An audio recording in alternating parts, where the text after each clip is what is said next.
Welcome to the Greater Victoria Real Estate Show. I'm Jane Johnston, realtor here in Victoria, and this is a show where we cut through the noise and talk about what's actually happening in our local market. I'm Andrew Plank, also a Victoria realtor. We'll talk stats, timing, neighborhoods, and what we're seeing behind the scenes. And I'm Jen Lowe, mortgage broker. I'm the numbers person of the group, and I'll chime in with the mortgage side. Each week, we break down what the market means for you. All focused right here on Greater Victoria. No hype, no pressure, just honest conversations, local insight, and practical advice. Let's get into it.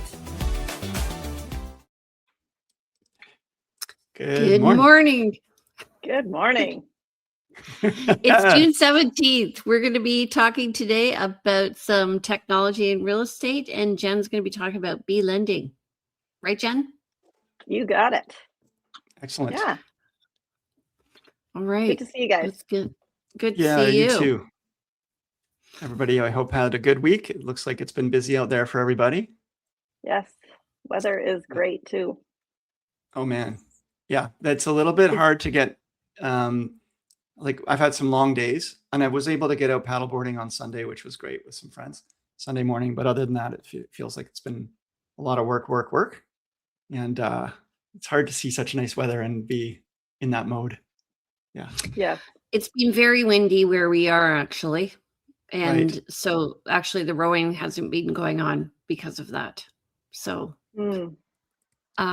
yeah, we just blew, our neighbors had an open house on the weekend. So we blew our driveway to clear all of the debris, and now it's all back.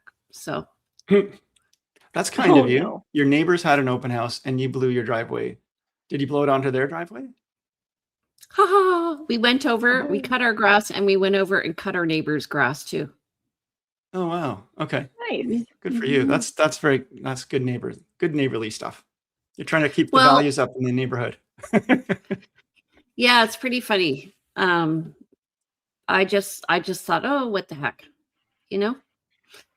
So I told them we'd be cleaning up because we have a long front yard, and so we had a lot of tall grass in certain parts that shouldn't have had certain, like, it didn't look good. So we just manicured it all for their open house.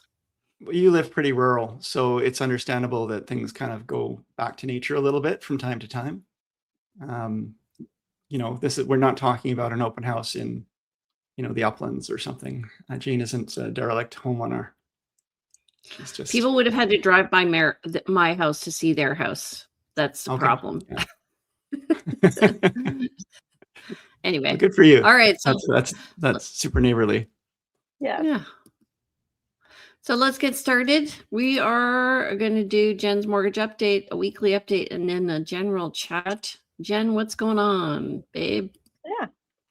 Well, we're seeing a few decreases on variable rates.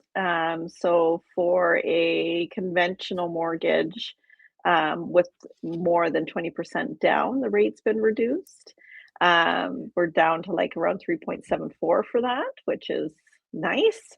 And fixed rates, we're hoping they're going to start coming down as things appear to possibly be actually settling down in the Middle East. We should see a decrease in fixed rates. So we'll see what happens. Yeah. Yep. I heard yesterday that the U.S. has gone through all of its oil. It's like the lowest it's been in its oil reserves for a long time. So the U.S. is. Okay. Yeah. Yeah. Mm-hmm. A lot of countries, I think, from what I'm hearing, the supply chains are going to be messed up for quite some time, even if things do open up. We're not going back to the way it was. And so I'm sure that will be impacting markets and consumer confidence and our clients and our, colleagues and friends and neighbors as well. So. Yeah, it's the 5-year bond yield that we're really watching, because it's the 5-year bond yield that directly affects the 5-year fixed rates. Okay. And is the 5-year bond, are the bond yields, and forgive me for being like, a financial newbie. Neophyte. Yeah. Aren't the 5-year bonds rates like almost like how people are predicting the market will go. Like the bonds are essentially a reflection of how people feel about what the future holds, because they're looking 5 years into the future and saying we're going to be better or worse than we are today, and based on that, those prices are going to go up or down because people are essentially betting on the future. You nailed it. Like when the information came out on Monday that, after I think it was the 40th time or 39 or 40 times that President Trump said that the war is over, there was a positive impact on the bond yields, but we have not seen a change yet on the fixed rates. But that should come if they're actually signing a deal on Friday, which apparently they're supposed to be. But we'll see what happens. Okay. Apparently, it will be read by Mr. Trump, President Trump, out loud. He has promised to read it so that the news media don't get it wrong. Oh, okay. Well, that's smart. I'm looking forward to that. Yes. Yes. And then I just wanted to touch on alternative lending. So I just want to remind people that if your bank says no, that doesn't mean no. There are always options and ways to put it together. And we just want people to be aware that, just because your bank said no doesn't mean another bank will say no, first one. But then if you don't fit within the parameters of a bank lending, there are alternative solutions. And because there's been higher qualification standards when you're self-employed, things can be a little bit more challenging to qualify with your bank. There are options and lots of them. But you're paying more interest if you go with an alternate lender, right? So your primary lenders, your A lenders are going to be the lowest interest rates. Your secondary or B lenders are going to be higher interest rates because they're taking on a little more risk. Yeah, that's correct. Yeah, but it could be a situation like if you're self-employed, do you want to pay more tax and increase your income so you can qualify with a bank lender? Or do you pay a higher interest rate on your mortgage and keep that money tax sheltered in your corporation or what have you? So there's good options there. Alternative lenders don't just, they're not looking at your T4. They're looking at if you're self-employed, your business revenue. There's bank statement programs where we're looking and averaging out deposits. If you're a recent immigrant and you don't have the Canadian, haven't established credit yet in Canada, if you have multiple rental properties, that's also harder to qualify for a mortgage as well. Multiple rental properties, like how many is multiple? Like multiple meaning just 2, or multiple meaning like 5 or 10? It could be 2 because usually we're only able to use 50% of that rental income towards the qualification of the mortgage. So if you're, it can affect your total debt service ratio, because if your mortgage payment is $2,000, even if you're receiving $2,000 a month of rental income, we're really only able to use $1,000 of that. $1,000 for the qualification. Yeah. It depends on the lender though, because some lenders, they don't even allow it at all. Others, they have 100% offset, don't they? Yes. There's a difference. There's an offset or an add back, whether it's added back to your income or it's offset off of the mortgage payment. So there's so many different options, which is why I just want to reiterate that, don't be disappointed if your bank says no. There's solutions. Yeah, I always tell, you've got to look at the big picture, right? Are you, is there an opportunity to buy a property that is really unique to you, or is very, let's say it's a really good price, and the higher interest rate is offset by the opportunity. And so this is always about, yes, the lender is looking at you as higher risk, but you are looking also at the opportunity or the reward of paying higher interest, but getting the reward of this particular property that you wouldn't be otherwise able to get. And sometimes getting into the market, as we all know, when you look back on it 20 years later, is always a good decision. The timing is not always great within a 5-year span, maybe, when you look at it, but when you look at the long term.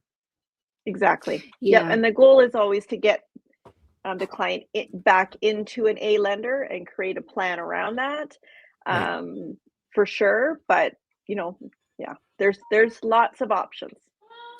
That's the conversation that I have with clients all the time, who are saying, "Oh yeah, I've already gone to my bank and they've told me I can do this," or they're looking into it, and I just always tell them, look, the bank has a select number of options for you. They're going to shop their own products. They're going to fit you into the boxes that they have already defined as the boxes that they require in order to get approval. They're going to take their time to get back to you because they're a 9 to 5, Monday to Friday, or 9 to 4, maybe Monday to Friday business. And so, and their salespeople generally are not commission based. And even if they are, they generally do still have more limited products. So someone like yourself who has essentially the whole spectrum of product available to you is a much better option. And it just means that things flow and work and you can find solutions when inevitably one of those stumbling blocks come up, because you're a solution person, you're a problem solver, not a button pusher. Yes. So I have a question. Why, I find that people tend to go with a traditional bank because they feel they have a long-term relationship with the bank, and they feel the bank will have their best interest at heart, and really look after them. But I do find sometimes people are really, disillusioned by their relationship with their bank. Yeah. So how let's say they want to stick with the bank, and I know you have a banking background. Is it best to go with a private banker at an institution if they want a good rate? Are they going to advocate for them? Or do you need someone like a mortgage broker who is specialized in, navigating the whole market for you? Coming from the banking background and previously being a mortgage specialist myself, a lot of the banks, so they have mortgage specialists that they do mortgages, and that would be my recommendation. If you're really wanting to start with your bank, you should be speaking with a mortgage specialist, not a financial service representative that does everything from investing to mortgages. I've been that person, and I got to tell you, when I was doing it, I did not know what I was doing. So, I mean, I was a lot younger, but there's no formal training in the banking world like there is with mortgage brokers. Mortgage brokers, we have to be licensed. We have to take an extremely challenging exam. We have education requirements that we have to keep up with. So we're highly regulated. Yeah. So I would recommend, if you want to start with your bank, start with the mortgage specialist first, as that's what they do, is mortgages. Sure. Okay. Thank you, Jen. Awesome. Yeah. So we were going to talk today about, we were chatting earlier, and we decided let's talk about, because Jane and I have both been in this business for 20 years. And Jen, I don't remember, I think 16? I don't know. I'm just guessing. I've been a broker for 14, and I've been in the financial industry since 1996. Okay, so you must be old. You've seen more than we have then in that technology span over time. So we were going to talk about what we've seen, what things were like when we first started in the business, maybe some stories we picked up from some of our older colleagues when we first started as well, about how they did it, and maybe what we think is happening in the future. Okay, well, let's first talk about lock boxes, because you know what? When we started, there weren't lock boxes. I remember going with Kent Deans to a listing on Happy Valley, and the key was hidden under the key was hidden under the teapot on the table in the garden. Yeah. Yeah. And then remember, we were on tour once, and we were trying to work the lockbox, and this older realtor, really nice gentleman, was trying to open it up, And I remember the first time I went viewing with clients and I was trying to use the lockbox and I had no idea. And I was pressing the button so hard and it wouldn't, I didn't realize, like, what do we call it? The baby monitor? Didn't we have one that kind of looked like a baby monitor? This I don't remember. Why have I blanked this out? It must have been so painful an experience. I don't remember. I remember trying to connect our phones to the lockboxes though, because just like today, they had to update and then you'd have to go to the lockbox. And if you had and of course we didn't have the coverage of data, like your cell networks didn't have data coverage to the same degree, or you may not even have had a cell service. So you'd have to update your phone in the morning at home using a code and then go out for the day opening the lockboxes using this code that would be set every day. And if you missed that or the app went down, it was messy. And you were calling colleagues and trying to find an alternate solution and hoping somebody was in the area. Or you'd have to call Supra head office and someone would have to answer and then give you an electronic number and you'd be like 5, 7, 4, and you're like writing it down. Do you remember though we started out with a pager? Yes, we did. And a Palm Pilot. Yeah. And then we had one other device. Blackberry. Yeah. And I look like, I remember thinking, I feel like I'm Dilbert. All I just needed was a roll of toilet paper. When we were talking about the portable printers too, having portable printers.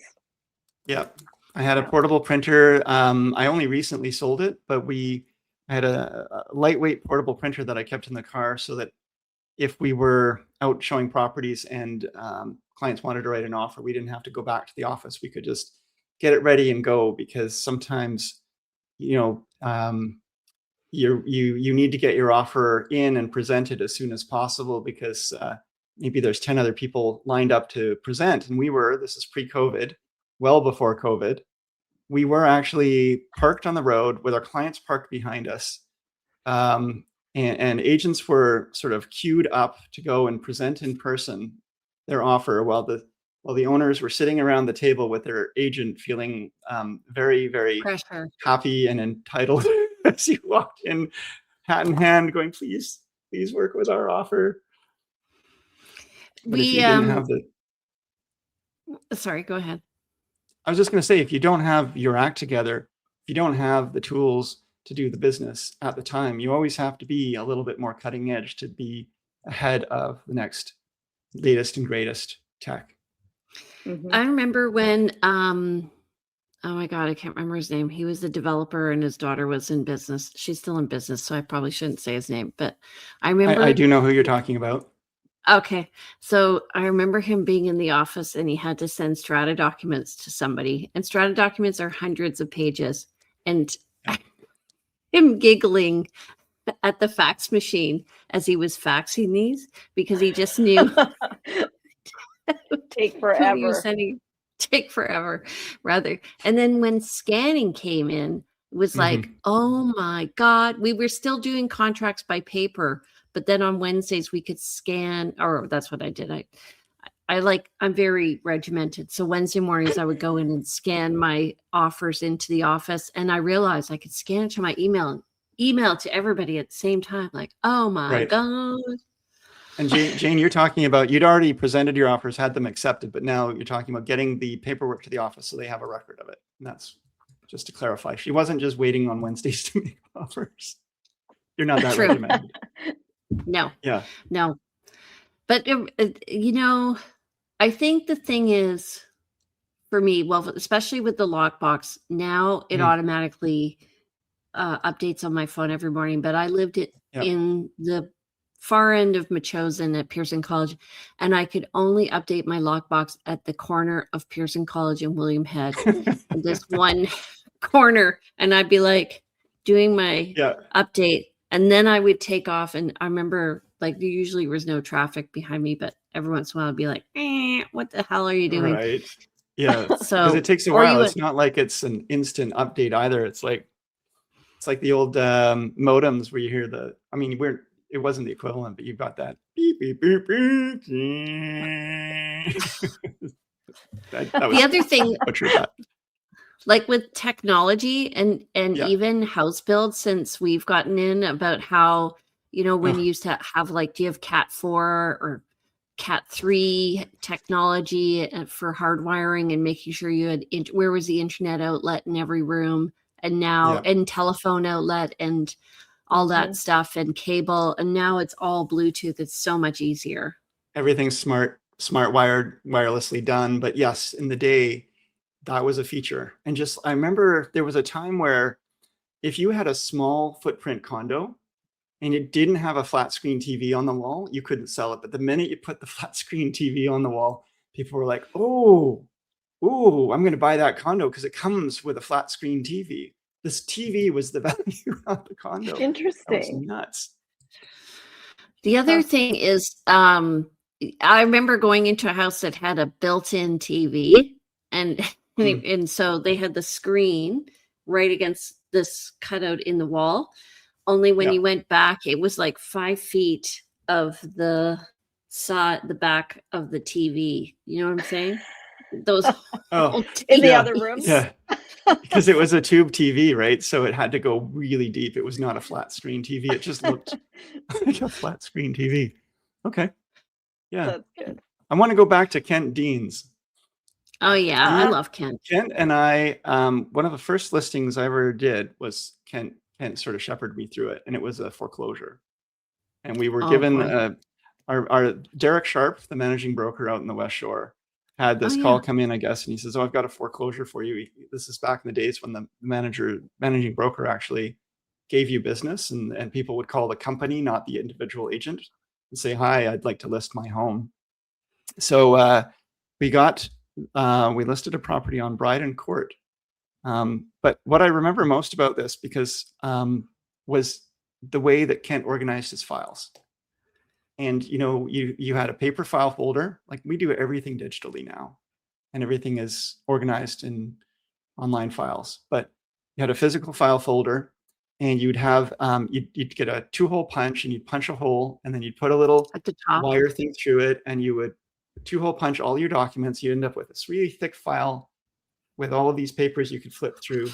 And then on the other side of the file folder, you'd have a lined sheet of paper where you would track every showing and every different interaction, date, time, notes.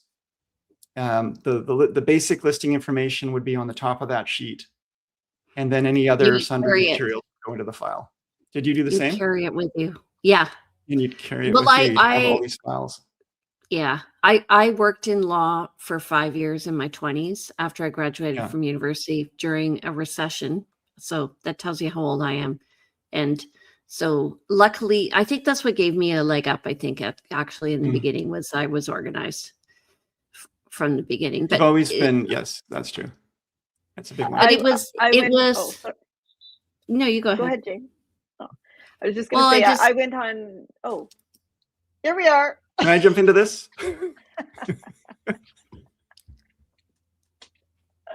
Jen, go. Go ahead. Okay. Years ago, I went on tour. I joined your guys' tour with Kent Deans a couple times, where we would have the list of all the properties, and I would join in, and yeah. He was great. He had a memory like it was incredible. Yeah, you could drive around. He knew every street. He knew every street. He knew every person. He knew their phone number by memory. He just could remember everything he'd ever done and everything he'd ever sold and everybody he'd ever worked with and the details of every transaction. And it was all up there. It was incredible. Yeah. Is he still around? I believe he is. I actually spoke to him about 6 months ago. And, he lost his wife to cancer. Yeah. And he's been, I think he's met somebody new, and, he used to love to go on cruises and travel and so forth. And I think he's still living some of that, but overall, good. I'm going to check in with him again. We go for lunch every once in a while, catch up. Oh, Well, good. shout out to Well, Kent Deans. Canteens. Yay! Yeah.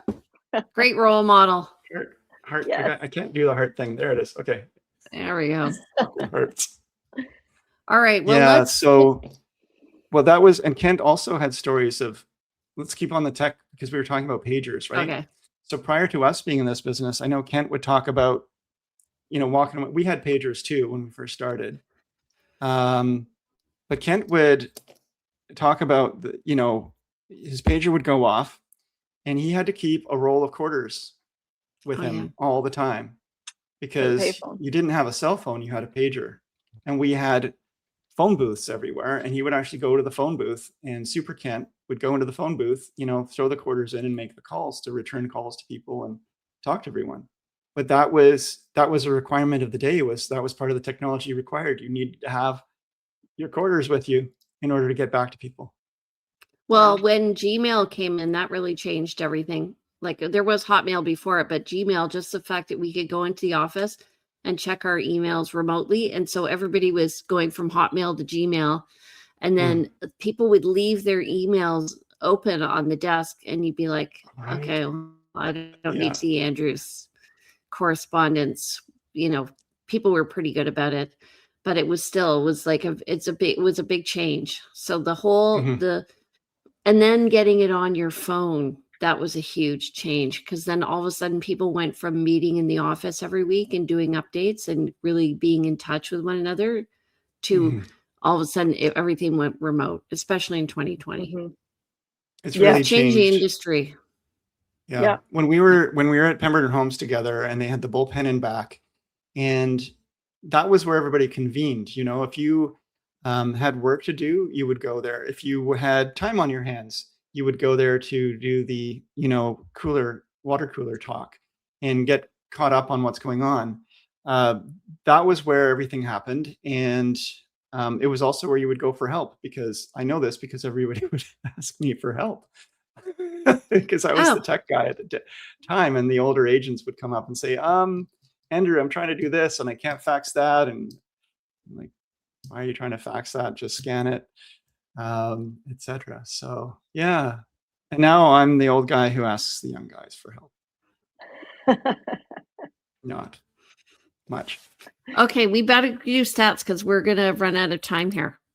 Okay. Well, one quick thing I want to say is we were talking tech, and I think we'd be remiss if we didn't talk about what might be happening in the future. AI seems to be changing everything. We've seen a lot happen over 20 years. In Jen's case, even more years. And it happens fast. And I think we're going to see quite a lot of changes here in the next few years. So it's going to be interesting to observe and to be part of.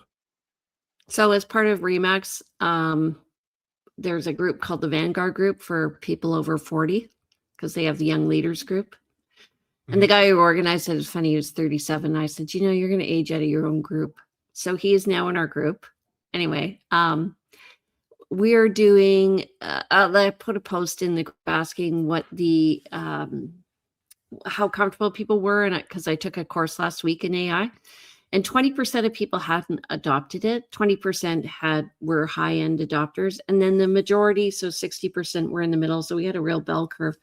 Anyway, so we're doing a course for agents next week at REMAX for educating people about AI and just using it as a tool. But one of the things that I suggested as a topic is just having a conversation with AI and doing research as you're going somewhere about the area. You can ask it a lot of questions, especially if you upload your own stats monthly. So realtors, here's a tip for you, is upload the stats monthly and then create a library for yourself that you can access for stats and look at trends over time. Jen? The more you use it, the more it gets to know you as well. Like I use it for traveling, like just getting information on different areas. And it's incredible. Yeah. Yep. That's a good idea. It's going to get more and more. All of our colleagues are making and packaging, and we have a colleague recently just reached out. She's packaged a CMA tool, and then of course there's always somebody with something that they've packaged and specialized an AI bot to do. And there's different levels of complexity to those. But AI it's definitely the next big thing. The question is how does it change? How do we work with it? But I think the biggest thing to realize is if you want people to, in real estate, to adopt AI, is that we really have our fingers in the weeds all the time. And so to adopt it, we actually need an assistant to help us adopt it, or we need to train the assistant to help us adopt it, because if they expect the agent to adopt it without the help, it won't work. No, we need the help. Let's just like we need help with this show that we're doing. And we've all seen also how much video, Jane, you're quite good with this, how much video has changed in how much more it's used in our industry, and how much it's become much more of a personality business of broadcasting some of who you are and what you're up to, and that's become part of the business. But the video tech is another thing we didn't even touch on, but it's huge. Okay, well, let's move on to stats, unless you guys want to chime in with anything else. No, I've been moving on. Okay, weekly stats. Andrew, take it away, buddy. 329 new listings in the last week. That's down from 437 the week before. We had 157, sorry, I can't read. 67 pendings versus 186 the week before. 190 price decreases versus 216 the week before, and 54 expireds versus 63 the week before. So, this says to me, when I look at it, the price decreases are still significant. They're higher than the pendings. So that says to me, people are probably not getting viewings, and that's why they are doing the price decreases, or they're getting feedback on price. Definitely. And I'm watching, I've got clients on my client update portals, and a couple of them are sending updates when they get an update. And in the past, it used to be, a new listing has come up for this client. A new listing has come up for this client. You would see this, and then every once in a while, you would see this property is price decreased that now meets their criteria. Now I'm seeing the predominantly price decreases, and every once in a while, a new listing that meets their criteria. It's mostly things are coming into their range because of price decrease. Which really begs that the fact that we should be setting up their portals so that they are able to see more expensive listings so we can negotiate down. True. Yeah, and we have done that. We tend to push the envelope. I tell clients, like, let's look at beyond what you're willing to pay. There's nothing worse than them saying, this one just popped up onto my feed, I want to see it, when they haven't been aware of it in the past. And it's nice for them to actually be able to see it, and when it reaches their price threshold, they're more prepped to jump on it. Or maybe they've already done the drive-bys or some looking, or as you say, get ahead of it and make that that lower price offer because they recognize it's been around a while. So that means our list to sale ratio, because we've had less listings show up this week, our list to sale ratio is actually at 50.76% compared to last. Yeah. But that's new. I think it's relatively, it's looking at new. Okay. So net unconditional sales, we're at 343 compared to 760 for the month of June in 2025. We're at 788 new listings so far to date. So we're halfway through the month, and last year we had 1,545. So we might match that. And total active listings, we are above at 4,075 compared to 3,778 last year. June. 10% of the total active listings have had a price reduction in the last 2 weeks. Basically, right? Yeah. Wait a sec. Yeah. Let's go back to that. So I added 190 and 216. 190 is not 10%, it's 5%, right? I said the last 2 weeks. Oh, in the last 2 weeks. I guess if we counted 2 weeks worth, yeah. If we double that, yeah. Oh, yeah, right. Yeah. Okay, so 190 and 216, correct. Sorry, don't correct the mortgage broker who knows numbers better The than numbers. I do. Do not ever correct her. I like numbers. All Okay, right, well, I think Desiree. that's it for me, guys. Well, thank you. Okay. That was a good show. Yeah. You want to sign I us off gotta run. there, buddy? Or Okay, shall well, I sign thanks us off? everyone. This is the Greater Victoria Real Estate Show. I am loving if you guys could, we are loving if you guys could like, if you could subscribe, if you would please comment and share. I'm Andrew Plank. I'm with the Vibe Collective at Royal LePage, and part of the Vibe Collective, as I mentioned. It's a team of myself, Courtney Fiala, and we've got a full-time assistant, and we're happy to help you. I'm at 250-360-6106, and my email is info@andrewplank.com, and check out the website andrewplank.com or the website realvibe.ca.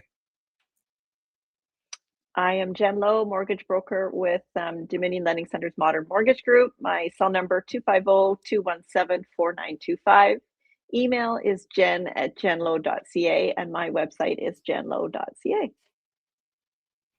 All right, and I'm Jane Johnston. I'm with the Briar Hill Group at Remax Camosun. My number is 250-744-0775. My email is jane@briarhillgroup.com. You can also check me out on our website, me and Sean, at briarhillgroup.com. And my Instagram is realtyteacher_Remax_Victoria. And we are moving our podcast to Wednesday mornings. And the reason for that is just so that we have a little more control over our days, partially because of technology yesterday. Thank you. Thank you very much. Got it. Good point, Jane. Very timely. Okay, everyone, we will see you next week. Thanks so much. Again, every week now, not Tuesday afternoons, but Wednesday mornings is when we will be recording, and then it should go live later in the day. All right, everyone. Thanks so much. And we will see you next week. Thanks, everyone. Bye.